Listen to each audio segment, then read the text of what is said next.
Hello, friends, and welcome to another exciting episode of Today with Tally. The mission and goal of this podcast is to bring an engaging conversation that will add value to the lives of everyday people. We will inspire, encourage, educate, and tell the stories of America's finest men and women in an effort to motivate you to live your life to its fullest potential. Be sure to follow us on social media and search Today with Tally. Be sure to subscribe, follow, and share the program as well. Ladies and gentlemen, your host of the evening, Mr. Brian Tally. Welcome back to Today with Tally podcast, where we add real life value to the lives of everyday people. Folks, it has never been easier to listen to this podcast. We're on YouTube, Spotify, Amazon Music, iHeartRadio, Twitter, and Facebook. Simply search Today with Tally. Be sure to like, share, and subscribe to get every episode and stay up to date with the latest and greatest our guests in this show has to offer. Folks, are you a business owner? Because if you are, we need to connect. There is no reason why you shouldn't be advertising your business right here on this podcast.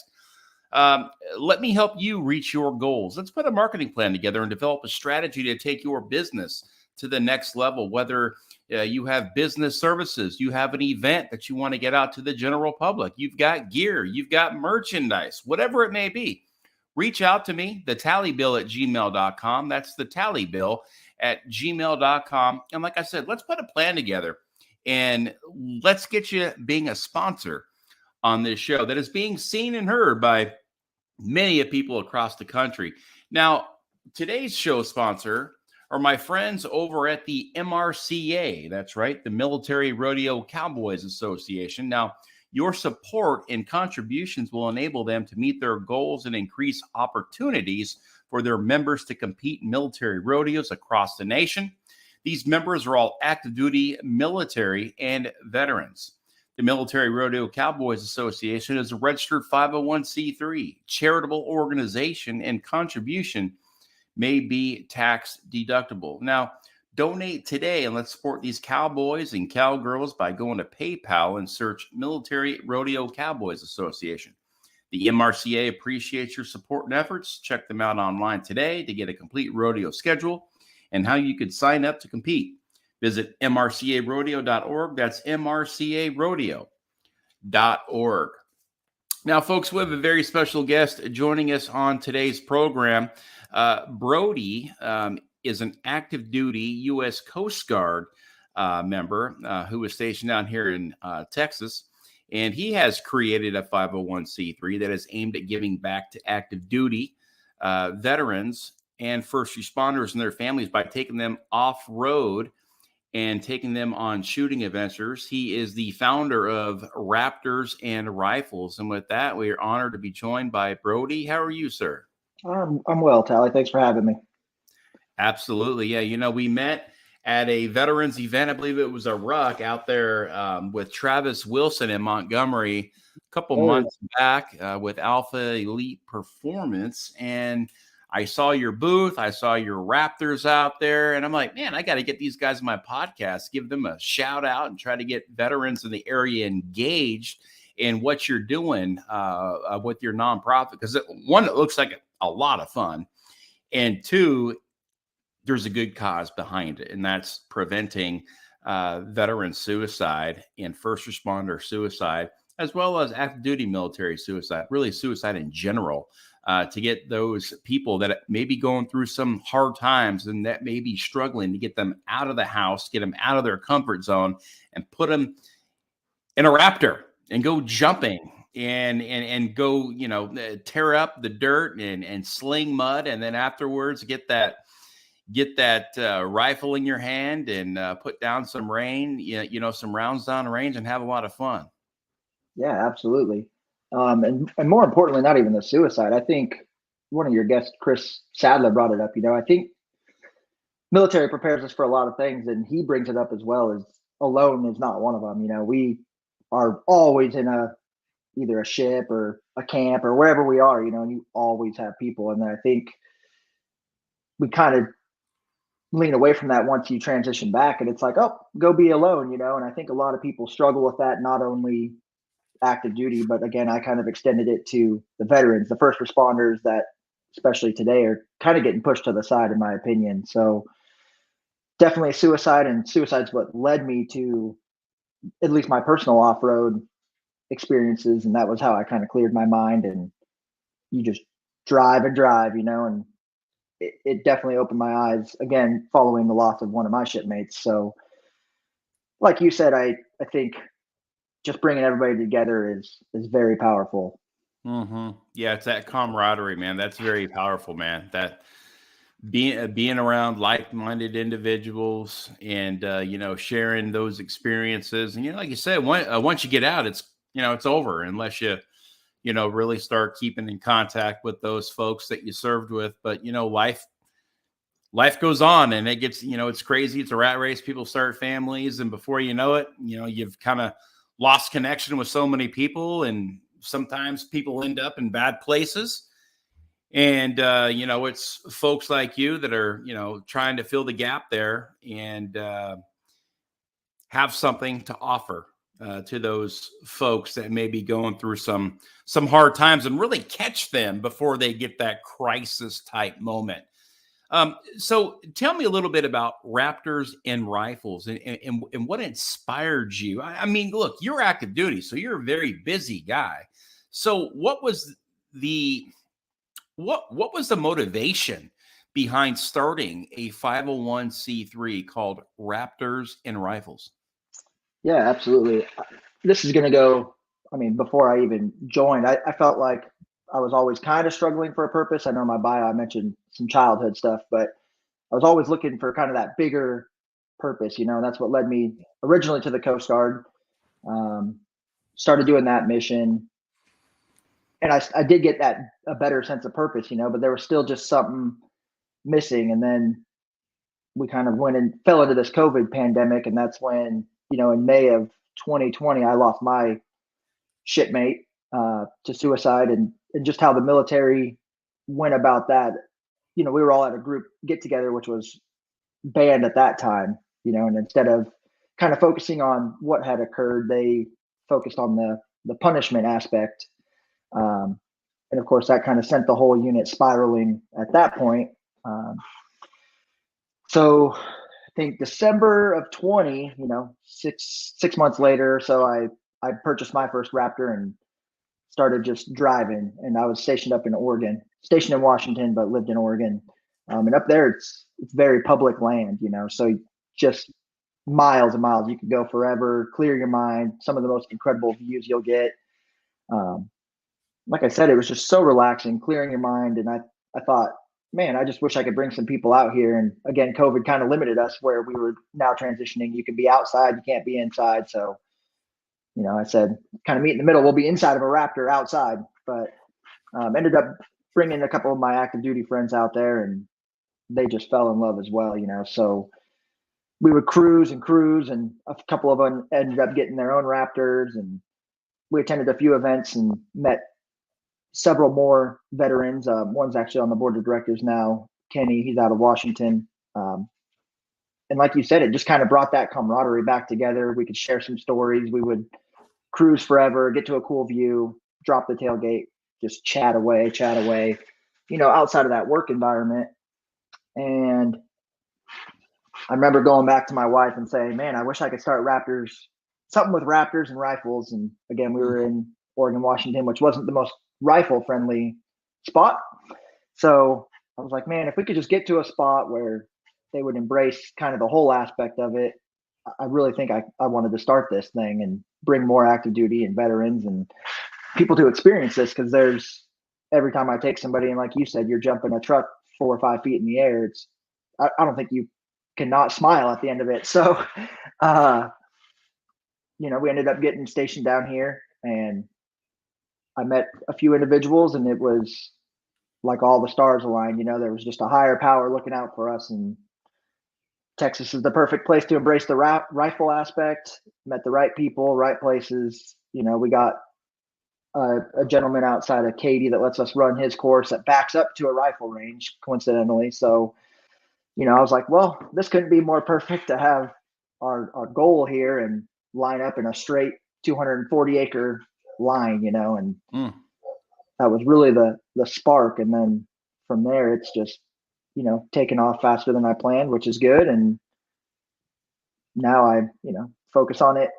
I want to say full time, but I'm still active duty. So Now, you had mentioned that you lost one of your shipmates due to suicide. Now, was he active duty?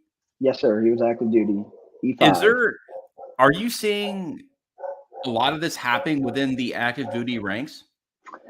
So I would say during that COVID time, they would put out these sector bulletins, and man, I haven't seen anything like the COVID times. There was probably 6 to 10 at least in that year that they were putting messages out. And yeah, man, I'm definitely seeing it more and more. I felt like my first 4 years in, it just wasn't really heard of, and it's just slowly, whether it's just being brought to our attention more or it's in our face more, I'm not sure. But me personally, like in a direct impact, I've definitely seen it more often than I would like to, for sure. Crazy. Yeah, there's definitely, some issues, going on out there where, you know, folks are either falling through the cracks or they just don't really want any help and they're just kind of going out silently.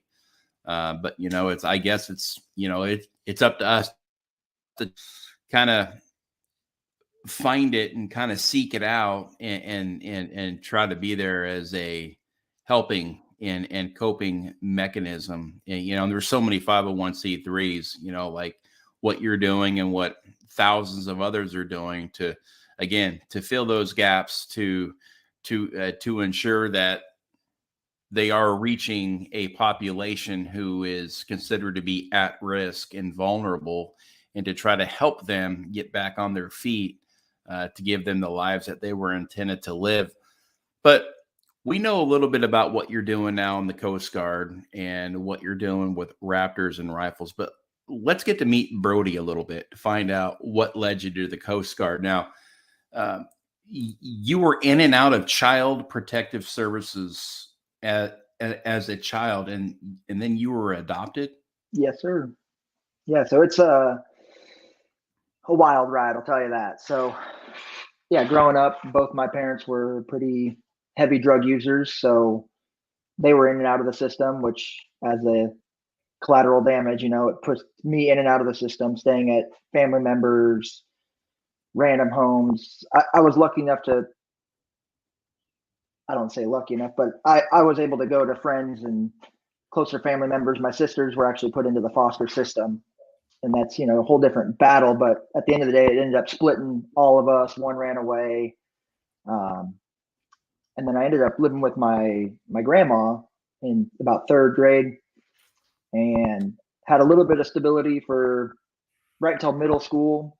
And she ended up suffering from pretty severe dementia and thought we were all, trying to attack her. So she ended up wanting us out of the home and went to a home herself. And then we ended up not having contact. So I ended up packing a garbage bag and walking down the street and said, you know what, I'm just going to kind of figure this out and hopefully something works out. And I ended up, one of my friends that I actually met, I knew him from a middle school, but I hadn't really talked to him. But I was a skateboarder and met him one day in a skateboard shop and went over, skated at his house, and then ended up going back to my everyday life.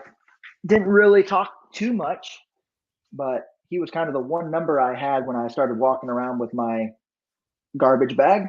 And he happened to call and said, "Hey man, what are you doing?" And I said, "I'm walking down the middle of Hillsboro, which is the town I grew up in Oregon."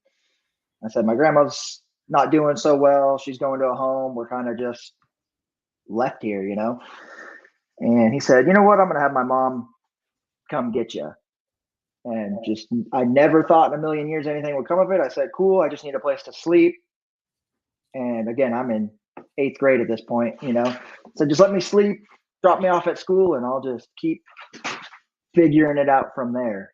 And that night turned into a week, which turned into a month, which, turned into a long time. And this whole time, my parents were in prison my mother went for force feeding meth to infants, if you can believe that, which was my sisters. Um, and my dad just was vacant as long as I can remember. I can't tell you really a single memory with him. So they were in prison that whole time. I ended up staying with this family. I mean, it turned out to be forever. They ended up adopting me. My mom, we actually met in a grocery store parking lot with a notary and got signed over in that parking lot to a new family. And, even to that point, I just still every day was like, hey, I'm just going to figure out, we're just going to keep moving forward, and kind of your life motto, if I could just get better every day and keep moving forward, everything will be all right. And that ended up going all the way through high school. I still just never wanted to lean on somebody. So I was like, hey, I think I'm going to join the military. Can you take me to the recruiting office? And Coast Guard was just the first one I walked into, if you could believe that. I didn't really have anything in mind. I just said, hey, I want to serve. Definitely don't want to go to college. Just didn't feel adult enough, but I also knew that I needed some type of structure. So ended up in the Coast Guard. They said, hey, we're on like a two-year backlog. We can put you on the wait list, or you can go to the reserves. So I ended up doing the reserves right out of high school, and then against everything I wanted, ended up going back to school. Just to do something, just like I said, so I could just keep moving forward and didn't stay stagnant. So ended up going down to Eugene, split my time at University of Oregon, went to Lane Community College. I dual enrolled, and then ended up, if we're backtracking, I'm going to be all over the map here, but growing up, I always wanted to be a police officer. Don't know why. I don't know if it was the interactions from growing up that I was always seeing them, and they were kind of the superheroes. So I planned on going back to school. I was going to do criminal justice, and that was going to be my new plan. So ended up getting my associates, and then wanted to do law enforcement to some capacity. So I applied to the local sheriff's office, and then I applied to go active duty. And I said, whichever one comes back first, I'm going to go with that. And got the call from the recruiter and said, hey, you want to go active duty? And I said, right on, let's do it. What are your parents doing these days? So my real father passed away a couple of years ago. And my mom is out, as far as I know, doing well. We still talk every once in a while. I have no hard feelings for anything that occurred. She's clean, sober, working, and then still stay in contact with my friends, now adopted parents, and plan on flying home next month to go see them. So yeah, I mean, much credit to you, Brody. You're an E6 in the Coast Guard. You're college educated. You've done so much with your life. You could have easily fallen into the victimhood trap, and it would have been okay. People would have been like, yeah, I don't blame the guy. I mean, he was adopted. He was, pretty much left with nothing but a trash bag, and you made the best of it. You went somewhere that was safe.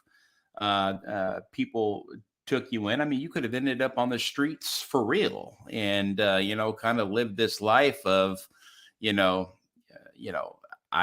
people abandoned me. My parents abandoned me, and they're in and out of prison. I mean, you could have easily fallen into that trap, but you didn't. You didn't become a product of your surroundings. So you must have wanted so much more in your life, and you weren't getting it from your parents. So perhaps that the military structure was kind of calling you in, and you knew that here's my ticket out, and here is something that could ultimately give me everything I'm looking for in life as a great head start. I mean, the military is a great head start for so many people out there that don't know what they want to do. They can get college. They're going to get, free room and board, if you will, the chow hall. You're going to go on cool journeys. You're going to meet cool people. I mean, really, at the end of the day, when you look at all that other stuff there, the military is great for that, especially for folks that didn't have a father growing up, that didn't have a mother, that didn't have that family structure. And, again, you had everything aligning to end up being a part of that same system that you saw your parents fall into. What kept you clean and on a mission to want more in your life and to not fall victim to what your parents were kind of showing you as an example? Yeah. So I think that goes back to my grandma, honestly, and faith. And I know you talk about that a lot on your podcast, but we were in church she volunteered there. So we were there Wednesday, Friday, Saturday, Sunday, every single service. And throughout that, everything that was happening, I just said, there's going to be a reason for this. I have no clue, what a 12, 13-year-old did to deserve this, or what my path is, or why it is. But ever since that, I just always felt no matter what, A, it was going to be all right. And B, there was a reason for whatever was coming my way, and I'll get through it. I'll be stronger, and we're going to keep moving forward. And to that statement, the family I got adopted into, my adopted sister actually fell down that same loophole as my parents and ended up dropping her daughter off with my now adopted parents, which, would be her grandma.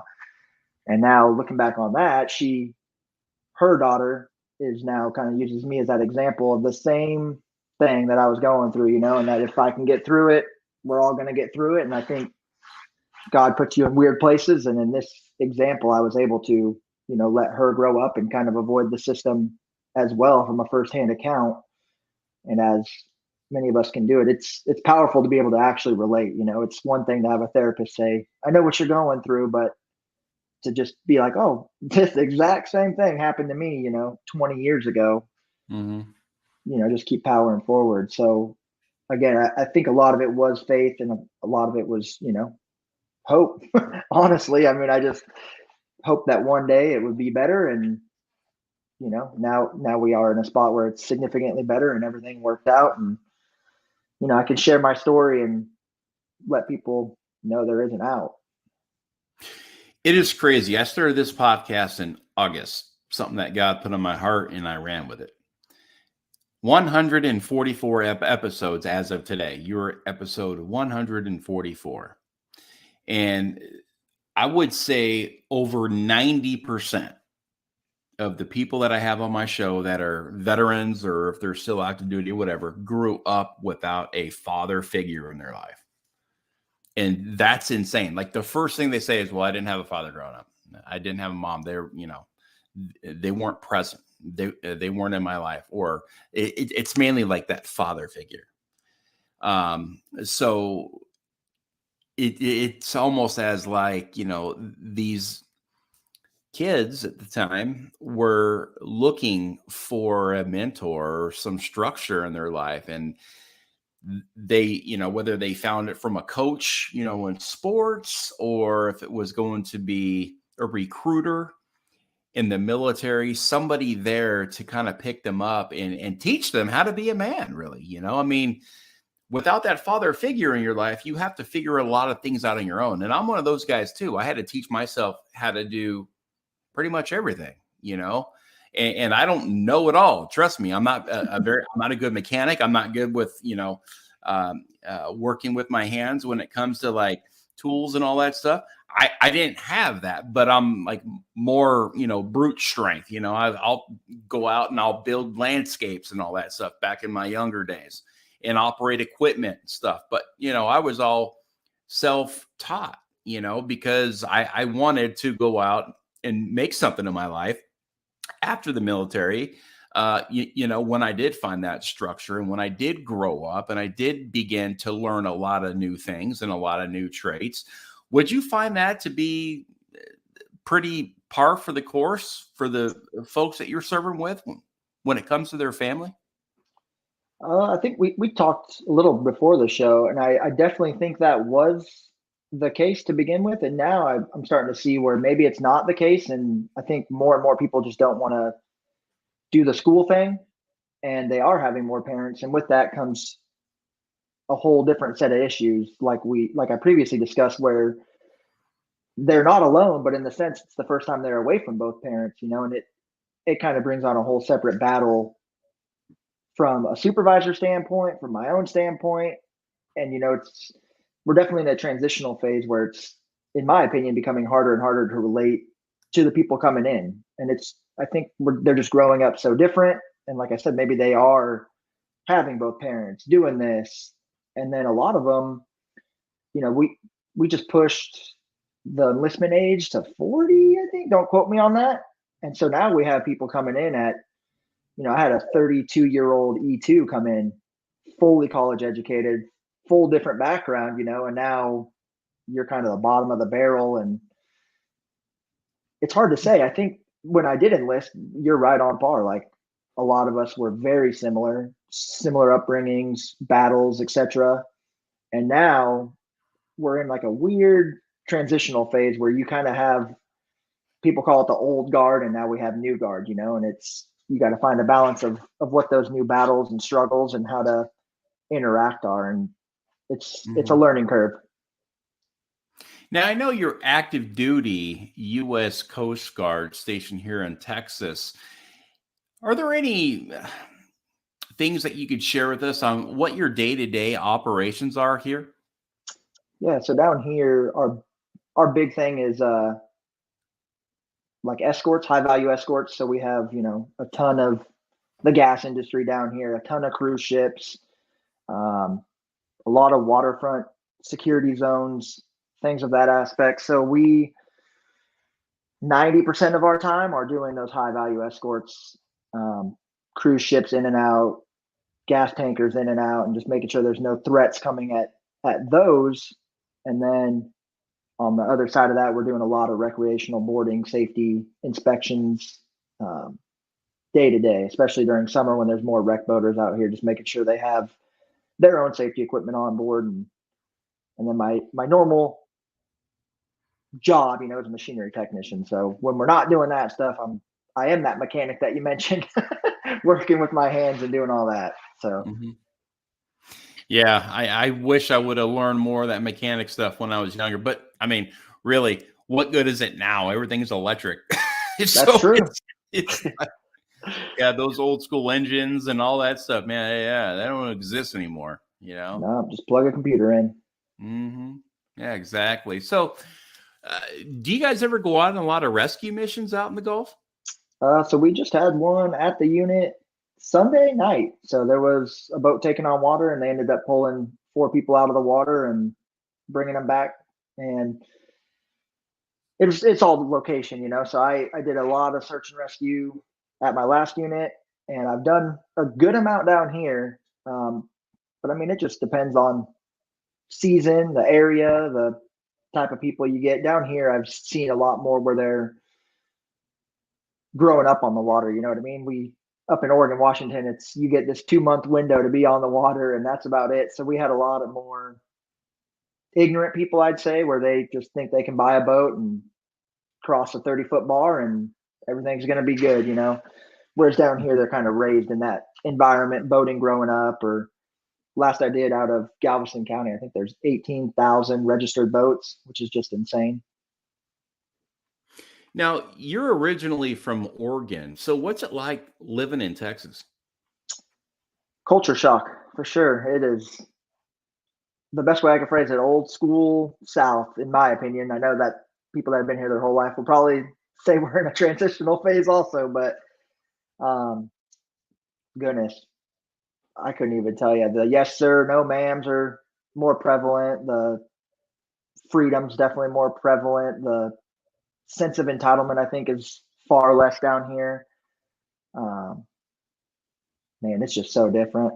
I couldn't even tell you. And it's funny, I joined the Coast Guard, and all I told them, I said, just do not put me in Oregon. I want to go somewhere not in Oregon. And I got stationed right back in Oregon.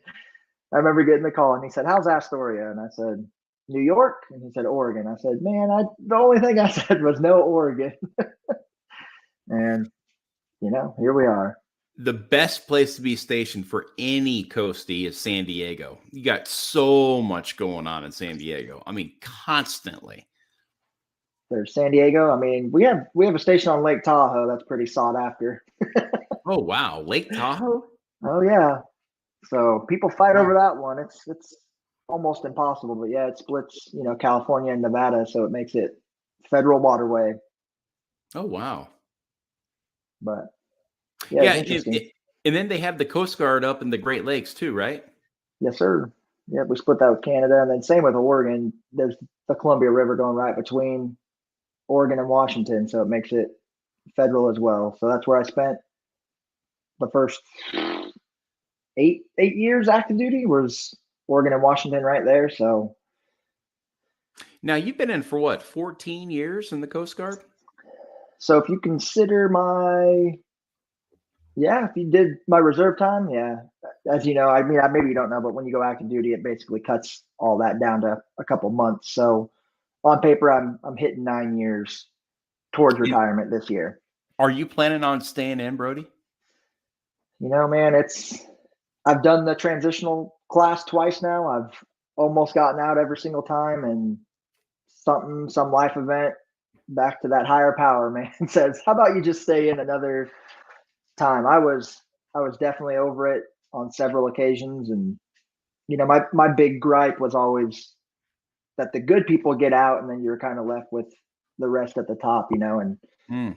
I had one chief E7 who just retired 2 years ago, and he said, I mean, if you get out, you're just contributing to that problem, that you want to, that your biggest gripe is that there's people that make it to the top that don't deserve to be there. And now you want to do the same thing, and funny enough, the Coast Guard said, how about a bonus?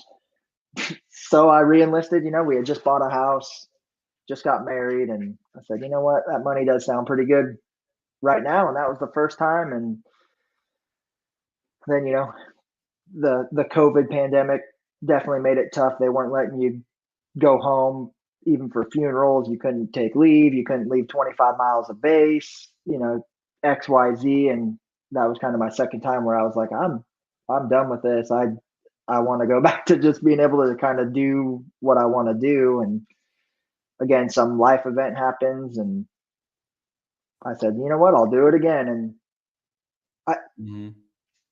I just refuse to just feel trapped. I think so many of us get in, and that's kind of what I hear from a lot of people. It's like, well, what else would I do? Or where would I go? Or XYZ, and my whole time I've been in, I just refuse to be kind of trapped. I just hate that feeling of being stuck. And while you are, you sign on the dotted line, it's just, I hate to say that we're stuck here. And that's kind of why I really appreciate what you're doing in your podcast, because there's, you hear all these things from somebody gets injured, somebody does this, and in that moment, that's the end of your world, and Mm-hmm.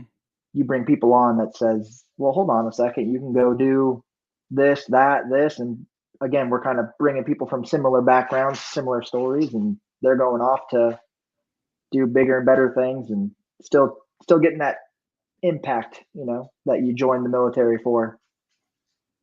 Life is weird, man. Life is, that's one thing I've learned a lot over the last 7.5 years is, before my injury back in 2016, I mean, life was so fast, you didn't really think about it. You just went through the motions. And then all of a sudden you look back and you're like, holy cow, where'd the last 20 years go? But for me, over the last 7.5 years, there's been a lot of gratitude. Now, for 4 years, I was in a really bad spot. But for the last couple, 2.5 to 3 years, is where that gratitude piece has come in, and you feel like you got that, you're that blessing, if you will. You got, we went through some struggles, but we made it. The family, we made it together. And, and having people on like you who've been through some struggles early on that kind of shaped you into the man you are today, that can also be very good at giving other Coast Guard members or veterans or first responders or other active duty military members who are going out participating in your Raptors and rifles, give them good counsel. Hey, man, I've been in your shoes, young man. When I was, 15 or 13 or whatever it was, I mean, I had a trash bag to my name. But look, here I am. I'm college educated. I've been in the Coast Guard now, 14 total years, 9 years active. And, and now I'm doing something else that has been called to me.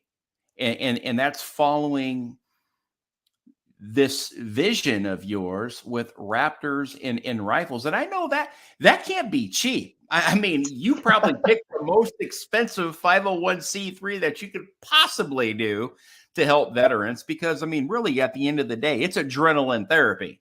And so when you get behind the wheel of a Raptor, you're not out there, just, driving like a 90-year-old lady, that's, doing 30 in the fast lane. You guys are out there slinging mud, jumping these very expensive trucks. I mean, right? And you're only, what, 6 months into this new venture? Roughly, yeah. We got the full 501 in October. We registered in August. So, yeah, we're just over 6 months, right at 6 months. Yeah. But you're right. Do you feel this could be the ticket out of the military for you?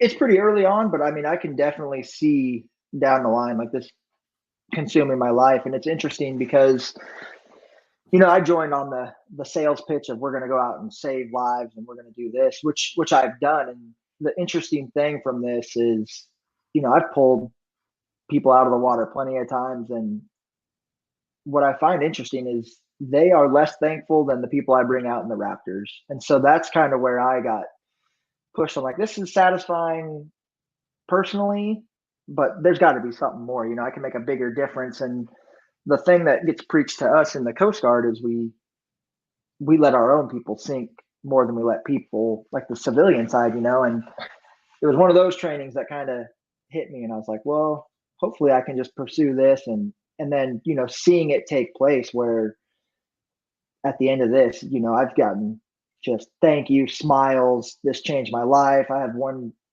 guy, we end up putting a group chat together at the end of these events, and then now it just becomes a brotherhood, and we have a couple of guys that just say this really saved my life. Like, I had nobody, this is the new family. And that brings more gratification than any amount of Coast Guard work I've done, if I'm being honest.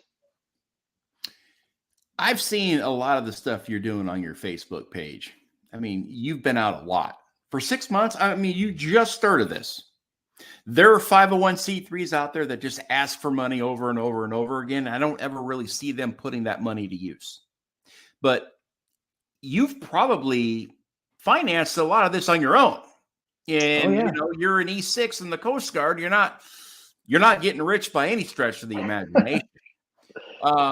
So that really tells me a lot about your character and what you enjoy doing in your free time.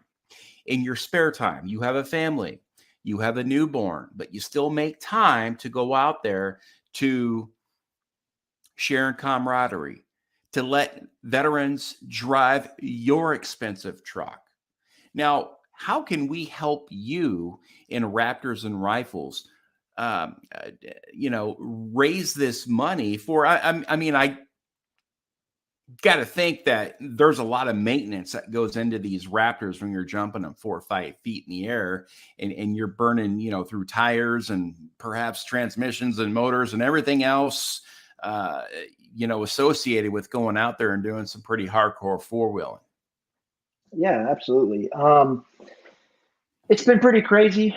We've gotten a lot of big company traction. So I ended up, I was just posting fun adventures on my personal Instagram, and it took off and led me to some pretty incredible sponsors. So we do get a lot of stuff that's, covered pretty heavily. I'm actually heading up to Dallas after this, and we had Texas Motor Works, which is one of the biggest Raptor pre-runner off-road build shops, reach out and really wanted to be a part of it as well. So, we've been blessed that people believe in the mission. And like you said, I think a lot of it is, getting out of the chair and going to do it. There's, as much as I love this, there's definitely days, and I'm sure you experience some where I don't want to do anything. Like you said, I'll get off duty, I have a newborn, and then, oh, by the way, we're going to go do X, Y, Z, and at the end of the day, that impact that you make it makes it all worth it. So on your end, I mean, we're doing a ton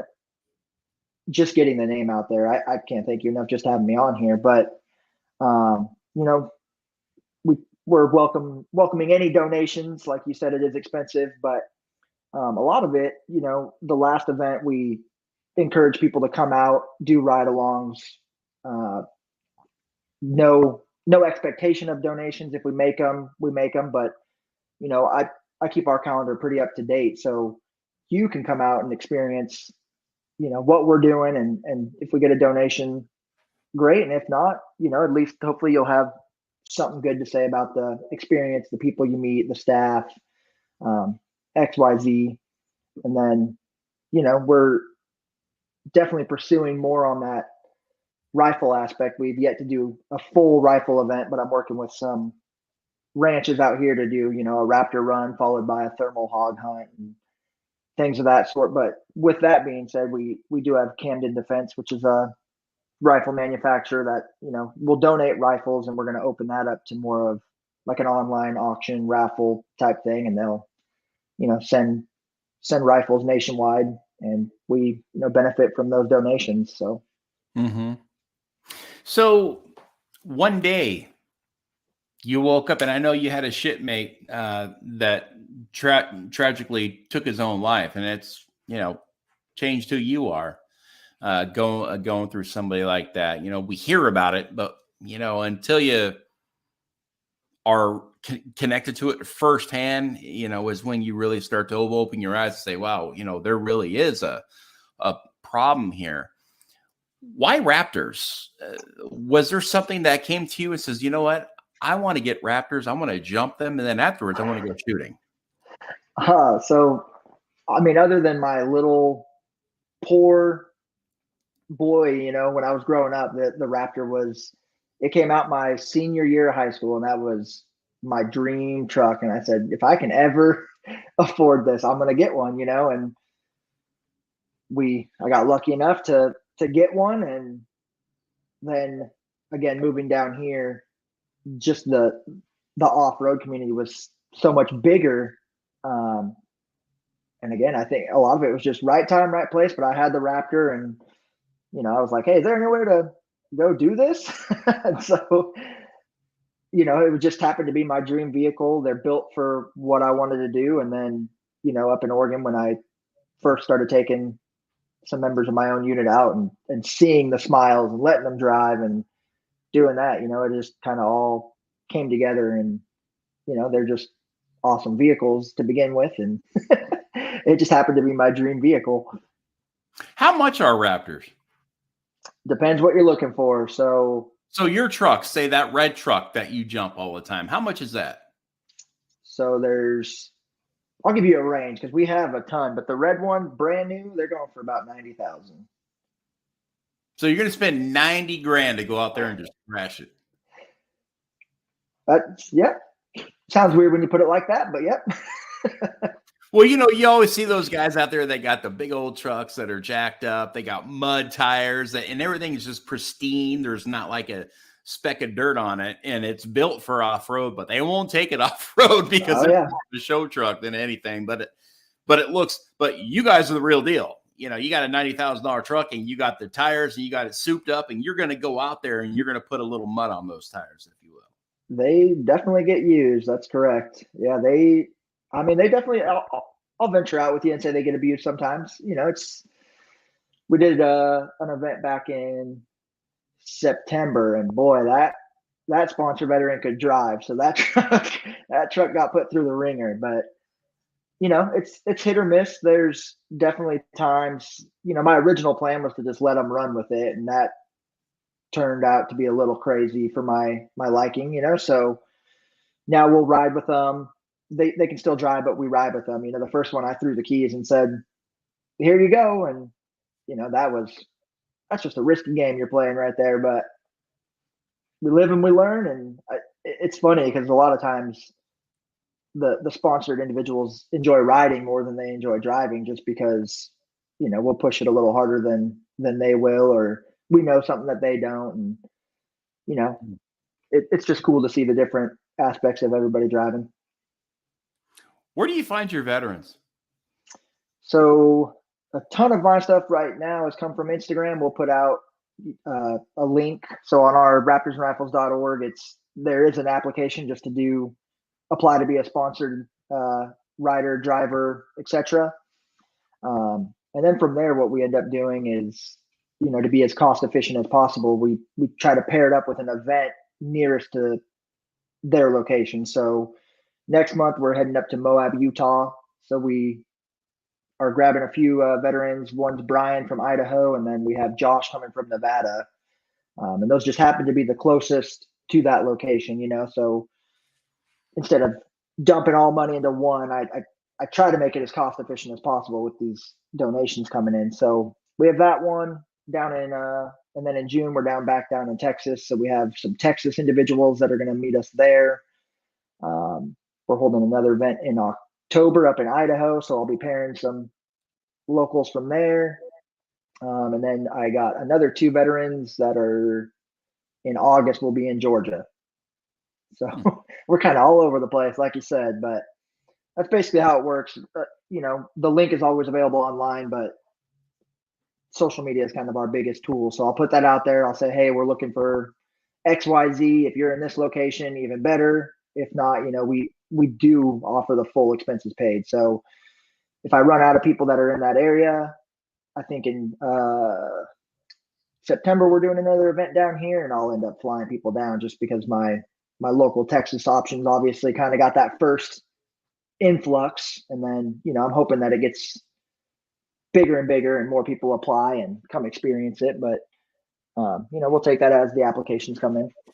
What's the screening process like? You say you get 100 applicants come in, and you're only taking 4 out or whatever it may be.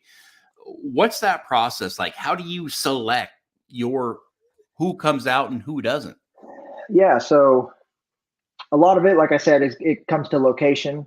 From there, we'll narrow it down based off of, I kind of do 2 things. If we're going to, Moab's a public land free for all. So that is going to be more of a ride along type situation. The courses down here are closed tracks. I run them all the time. I can control them. And then that's when you'll be driving the Raptor. And then again, they're shooting. So in the application, it almost vets itself, so it'll be your location.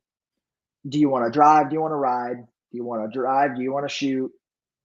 X, Y, Z. And then based off of those, again, it's almost narrowed it down for me. But if we got to a point where, it's equal, we do have the board of directors that votes on, every person that comes out, every dollar that gets spent. So, it comes down to logistics, honestly.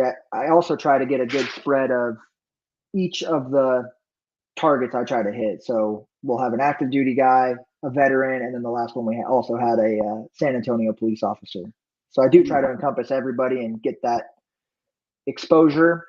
Not to say that, if I had all active duty, it's, I'm going to try to make it as cost effective as possible. I don't think one person's more deserving than the next, but at the end of the day, I do have to choose, but you don't get pushed. It's just that spreadsheet's never ending. So they get highlighted. Yep, they've been out, and then you'll stay on it. So I'd love to see every event being yearly, quarterly, etc. And hopefully that list will just continue to dwindle of people that have been out. But Sure. Yeah, you're getting a full range of people. You're taking out first responders, you're taking out veterans, you're taking out active duty military members, and you're really bringing these people together who wouldn't have otherwise connected. And, that's where relationships are forged. And that's where the real healing begins, when you're out there on the road or on the dirt track or on the rifle range or whatever it may be. Now, folks, we are being joined by Browde. He is the founder of Raptors and Rifles, a 501c3 that is aimed at giving back to active duty members, veterans, and first responders alike. By taking them on off-road and shooting adventures. If you want to connect with Browde, his website's right there, raptorsandrifles.org. That's raptorsandrifles.org. This has been a great podcast interview, Browde. Do you have any final words that you would like to leave us on?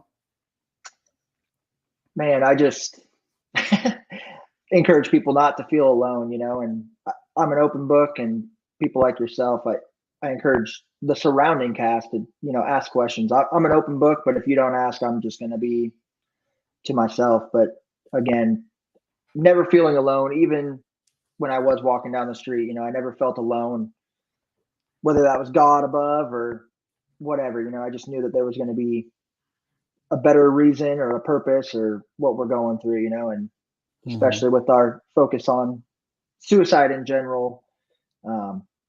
I think that starts with feeling alone, you know, nowhere to turn, nowhere to go, nobody around you. And coincidentally, your link under there is also my email address. So reach out to me, reach out to somebody. There's plenty of options, you know, to not feel alone. And to kind of steal your slogan, just keep trying to get better every day and everything will be all right. There you go. Get 1% better today than you were yesterday. And, you know, that's one thing that folks don't understand is patience, right? You know, it's just, you know, Rome wasn't built in a day, right? So you Right. gotta, you gotta, do the small things every single day. And when you do small things, you do them right. You know, it's when you're trying to do too much and you're not doing it all right. You're doing 20% here, 30% here, 10% here, 5% here. But if you're doing one thing, you're getting 1% better, you can concentrate at making that one thing perfect. And, you know, that's what ultimately will put you on the fast track, if you will, to healing and feeling better about yourself and,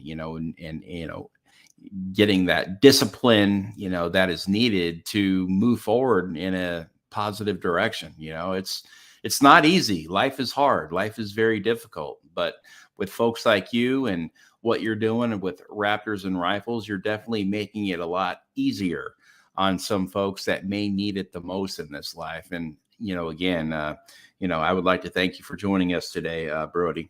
We sincerely appreciate everything you have done and continue to do in the military, veteran, and first responder community. Your service, sacrifice, and dedication to our great nation is truly admirable. Thank you, sir. Thank you for what you do as well. Yes, sir. Thank you. Folks, remember to stay inspired, stay encouraged, stay motivated, and always stay in the fight. Until next time, for Today with Tally, this is Brian Tally. Good night